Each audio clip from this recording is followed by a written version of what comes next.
श्री राम जब अपनी लीला को पूरा करके नित्य साकेत जाने लगे तो सबको लेके प्रभु को सरयू जी के जल में जाना था, तो सब चलने लगे, हनुमान जी भी चलने लगे। जब भगवान अपनी लीला को स्मरण करने लगे तो सब अयोध्यावासी तो चले ही साथ में। जब सरयू जी में प्रवेश करने लगे श्री राम सबको लेके, तब हनुमान जी ने राम जी से पूछा, प्रभु एक बात पूछनी है। बोले कहो हनुमान। बोले प्रभु अब हम लोग नित्य साकेत जा रहे हैं। बोले हाँ, लीला पूरी होने का समय आ गया, तो ये बता दीजिए साकेत में राम कथा किस समय होती है? बलिहारी। राम जी बोले वहां राम कथा नहीं होती, वहां राम होते हैं। बोले राम तो होते हैं पर राम कथा किस समय होती है?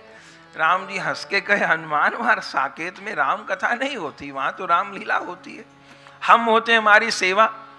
तो प्रभु मैं कथा सुने बिना तो नहीं रह सकता, प्रभु चरित सुनबे को रसिया, राम लखन सीता मन बद। मैं कथा सुने बिना, अरे हनुमान कथा नहीं होती, वहां तो हम होते हैं। तो प्रभु मैं कथा के बिना तो नहीं रह सकता, तो हमारे बिना रह सकते हो? और दोनों में से एक चीज चुननी पड़े तो आपके बिना रह जाऊंगा, श्री राम के बिना रह जाऊंगा, पर श्री राम की कथा के बिना नहीं। तो राम जी बोले तुम मत जाओ साकेत वाकेत, फिर तुम यहीं रहो। तो हनुमान जी कथा के आस्वादन के लिए और हम भक्तों पर, वैष्णवों पर, साधकों पर कृपा करने के लिए इस धरा पे रह गए। इसलिए चारों जुग परताप तुम्हारा, यहीं रह गए हैं आप। और जहां जहां राम कथा होती है, राम कथा से अर्थ केवल राम कथा नहीं, कृष्ण कथा, गौर कथा, भक्त कथा, जो कथा कहें, हर कथा को सुनने के लिए हनुमान जी, इसलिए कहा प्रभु चरित सुनवे को रसिया। रामचरित नहीं कहा, कृष्ण चरित नहीं कहा, प्रभु चरित। जहां जहां प्रभु और प्रभु के प्यारों के चरित्र हैं, वहां वहां हनुमान जी विद्यमान हैं। और कैसे सुनते हैं? दोनों आंखों में जल भरा रहता है, रोते रहते हैं हनुमान जी, नाक से श्लेष्म बहता रहता है, गरम गरम श्वास प्रश्वास निकलती रहती है, देह रोमांचित रहती है, और भाव में एकदम आकंठ डूब के हनुमान जी कथा सुनते हैं।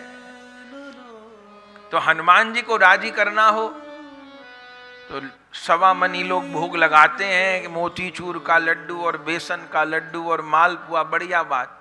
पर इन सब से कितना खुश होते हनुमान जी खबर नहीं।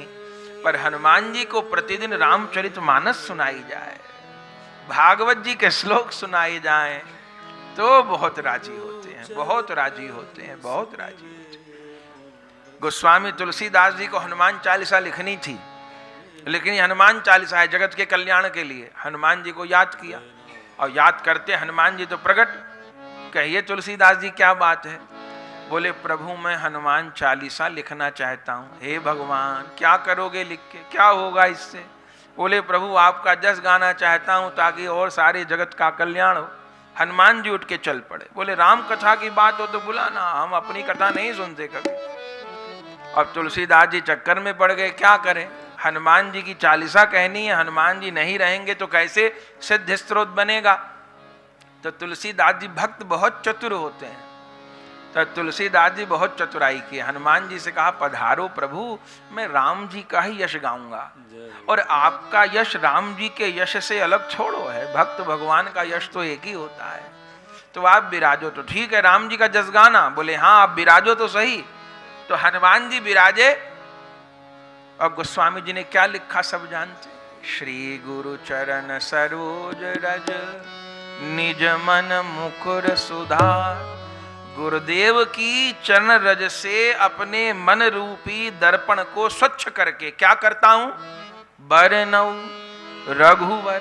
ये कहते ना बरनऊ हनुमत बिमल जस। राम चालीसा छोड़ो लिख रहे हैं, हनुमान चालीसा लिख रहे हैं, पर यदि ये कह दें बरनऊ हनुमत बिमल जस तो हनुमान जी उठ के भाग जाए।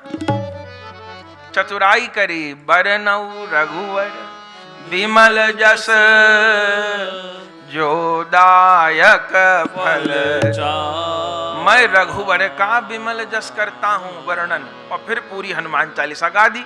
अब रघुवर बिमल जस सुनते ही तो हनुमान जी समाधि में चले जाते हैं, फिर उनको कुछ ही सुना दो।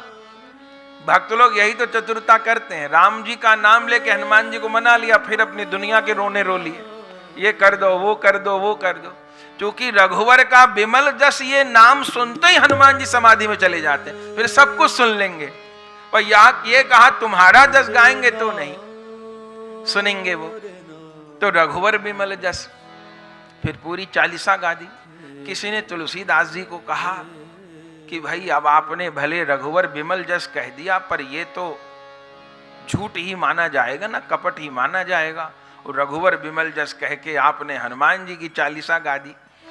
तो गोस्वामी जी कहते हैं कि रघुवर शब्द के बहुत अर्थ होते हैं। रघुवर का शब्द रघुनाथ श्री राम तो होते ही है, रघुवर शब्द का एक और अर्थ होता है।